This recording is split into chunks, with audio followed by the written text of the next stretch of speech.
Hey everybody, I think I'm live. Of course, right at the last second, something had to happen to my laptop, so I'm over here on the telephone now. Hope you can see me okay.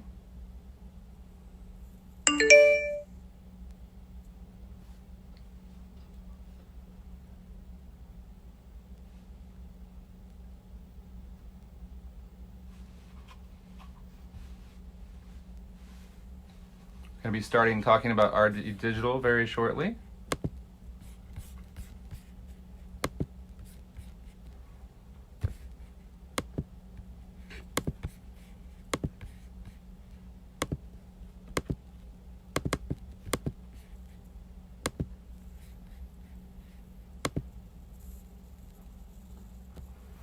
Hey Andy. Hopefully you can see me okay. Hopefully I'm upright as opposed to sideways like I was a couple weeks ago. This actually seems to be working okay. My laptop decided it had to act funky just at the last minute, so instead of trying to fix something, we just decided to do something else. Okay, folks. According to my clock, it's 3 o'clock, which means it's time to talk about I'm going to have some problems with this one, I can tell. I probably should have come up with another topic. RB Digital. Why RB Digital? Because people have been talking to me during this time of isolation and staying at home and staying safe, that they're also getting a lot of things done. Everybody's been talking about how clean their house is, how all those closets have been organized and those yards have been mowed, which is great. We all like to feel better about that sort of thing. But what's really cool is that a lot of people are trying to catch up on those things, those movies they didn't watch, those binge watching TV series that everybody else seems to have gotten. Although I still haven't started on Game of Thrones yet. And of course, books and more books, things we want to read. It's kind of hard though to organize that closet, mow that lawn, or wash that 17th load of laundry if you want to read a book, or is it? Actually, one of the things that's really easy to do is listen to a book. And that's one of the best pleasures we've been enjoying around our house is the audiobook. So, just want to remind everyone that all you have to do, you need a library card, you need to go to our website, and it's easy. Those steps are super easy. Hey there, I am having, one of the things that's been great about this experience, or challenging, is that we're all learning something new. We're all raising our game. So I'm going to talk to you about audiobooks that I'm a big fan of on RB Digital. I used to think I didn't like audiobooks. I thought talking books were crazy. I tried to paint my dining room one day while listening to The Great Gatsby, and nothing got done and there was no pleasure in it. And then it dawned on me that I'm a bigger fan of nonfiction than fiction, so I need to stick to what I know. And so if you take advantage of our digital library card, which is easy to get, go to our homepage at SJCPLS.org. That's the letters for St. Johns County Public Library System. If you don't already have a library card, then you can get a digital card, which is, I think it's 60 days that you can access our online resources. It's free, 100% free, which is awesome. And we're so glad you're taking advantage of those resources. So, go to our website. It's pretty simple. Across the top is a banner that has different links, including eLibrary. And there's many great resources in that, including RB Digital, which, for me, the main use of RB Digital would be magazines and audiobooks. Biographies are definitely an area of interest for me, and I partner with one of the other librarians on staff to constantly come up with new biographies to add. Biographies we should own, but for some reason aren't in the collection anymore, and also making sure that we're staying on top of things that people want. So right now we have, I'm going to use this iPad, which hopefully you guys can see, and of course the window's going to reflect on it. Josephine by Ericsson. Hopefully you can see that all right. One of the cool things about Josephine Bonaparte, who was the Empress of France, the consort of Napoleon Bonaparte, most people don't realize this, but she was born in the islands. She was born on a sugar plantation on Martinique. And her family lost their fortune during a hurricane, and they left and moved to France, where she did marry. She had 2 children, and later on, that marriage ended because, this little thing called the French Revolution. Her first husband lost his head, but fortunately she managed to keep hers long enough to become the romantic interest and ultimately the bride of Napoleon Bonaparte. This is a great tale of coming from an obscure corner of the world to right to the very center of everything that's happening. And, Josephine would go on to be the grandmother of Napoleon III, and also would be, she's the ancestor of many heads of Europe, including those on the throne of Denmark and Sweden. So I definitely recommend. Her story is one of interest, and what I find that interests me so often in reading biographies is that I often am impressed by how many people overcome great suffering, sorrow, and struggles by sheer will and determination and attitude, and of course the support of everybody around them, which is what we're going to do in this experience. We are in it together, and reading about people who have come through difficult circumstances can only be good for helping us think about what we're going to do. Not to mention, some of these stories are just too hard to believe, and the adage, truth is stranger than fiction, would definitely apply to most of these. I'm going to go, let's move a little bit further into the 20th century. A lot of people like to talk about punk rock, and of course, in its very definition, punk rock would be the music scene. We most of it think about Mohawks, England in the late 70s into the 80s, black, on and on, black clothing. I often like to say that people like Johnny Cash and Hank Williams, they were punk rockers in their own right. They just happened to sing a different kind of tune.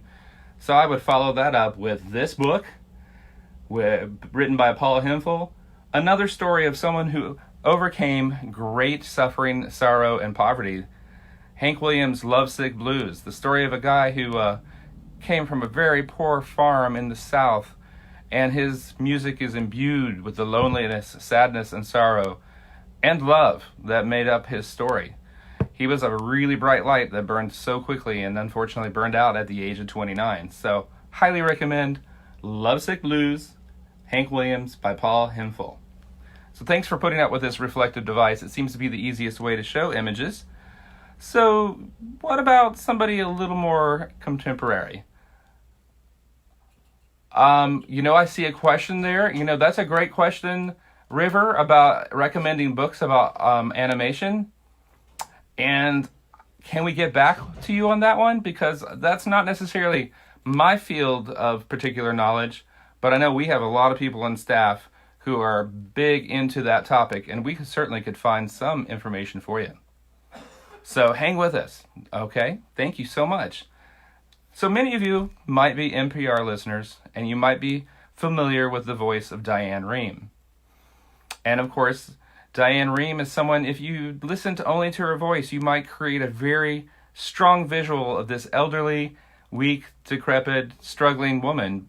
But in fact, she is this amazing, elegant, strong, and fierce woman who has built a professional career in news, only to have her career threatened by, I had to write this down to say it correctly, spasmodic dysphonia, which is a condition of the throat that makes it hard to breathe through even a full sentence or even a couple of words.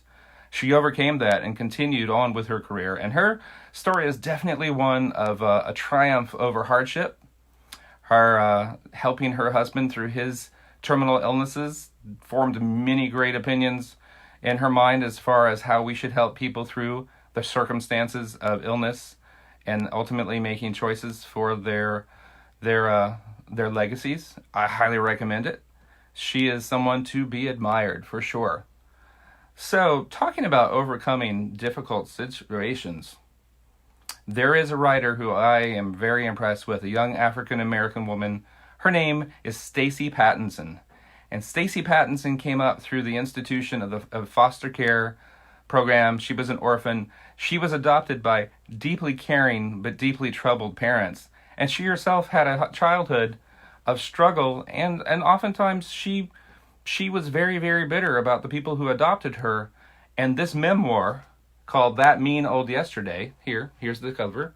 That Mean Old Yesterday is about her exploration of where she came from, how she ended up there, and she expands it to the amazingly, ever current themes of the fact that history repeats itself, and history and culture and civilization is handed down, and that, the scourge of slavery does still impact the lives of many people in our country.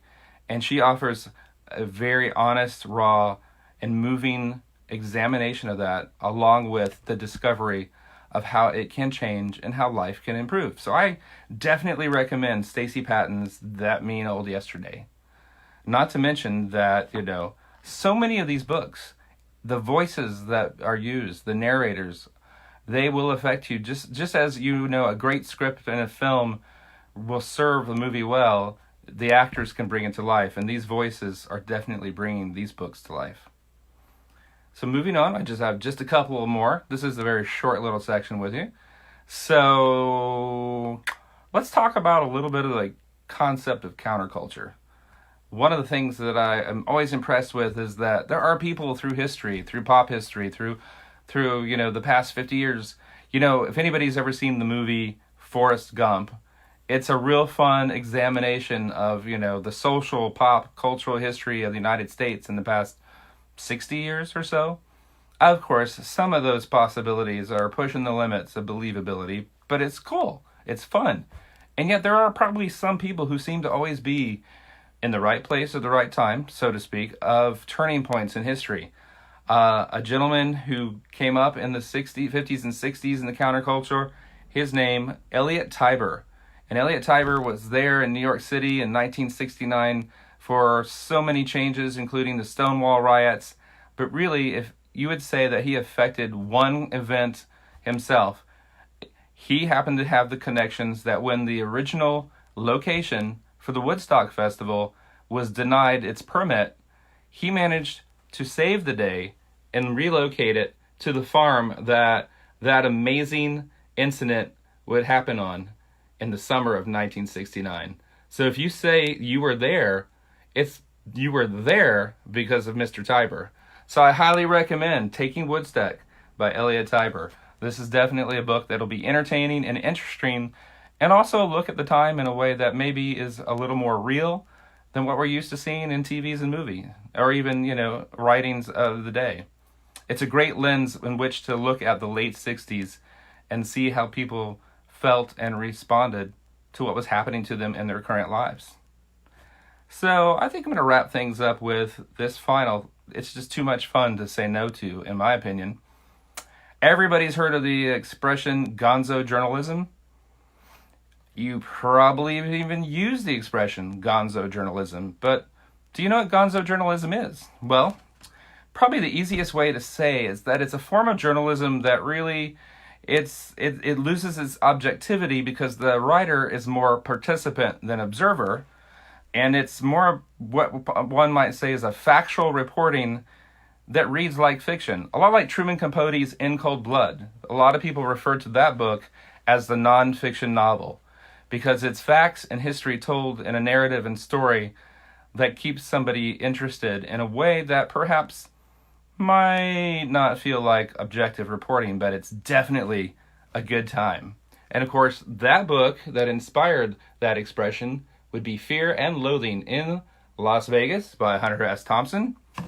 Hunter S. Thompson, as one Norman Mailer would refer to him, he was a legend in self-abuse. He would usually start his workday at 3 o'clock in the afternoon, and if there was ever an image of the results of the 60s coming into the 70s and beyond, Fear and Loathing in Las Vegas is definitely, in all definitions of the word, a crazy trip. So, I would say, folks, remember, if you're into history, Josephine by Ericsson. If you want something a little more contemporary, there's Diane Rehm's memoir, Lovesick Blues by Paul Hemphill. Stacy Patton's That Mean Old Yesterday, and Fear and Loathing in Las Vegas, and also Elliot Tiber's Taking Woodstock. All of these are available on RB Digital. Many of them, if not all, won't even have to wait. And one of the things that's really cool about RB Digital is that you can go and there's this little place that you can push the button and hear a sample of the reading so that you can get an idea of how it sounds, and you will be able to find instantly whether that's going to be a palatable voice that you will enjoy. Because, being read to is something that's special, but you want to make sure it works just for you. So I'm going to wrap things up with saying I discovered, I should have already known this, but I've read a little bit more about it recently, that there are awards called the Audies for audiobooks. You have best books, best recordings, best narrations. And although today I'm talking about nonfiction, I would like to highlight, and it's on our website, if you go there, in Overdrive I believe it is, that you can actually listen to, without waiting, the first series of the Harry Potter books. So Harry Potter and the Philosopher's Stone is definitely something you might want to dive into, because the reader of all the Harry Potter books is a gentleman whose name, and I wrote it down because it's so easy, it's easy to forget, Jim Dale.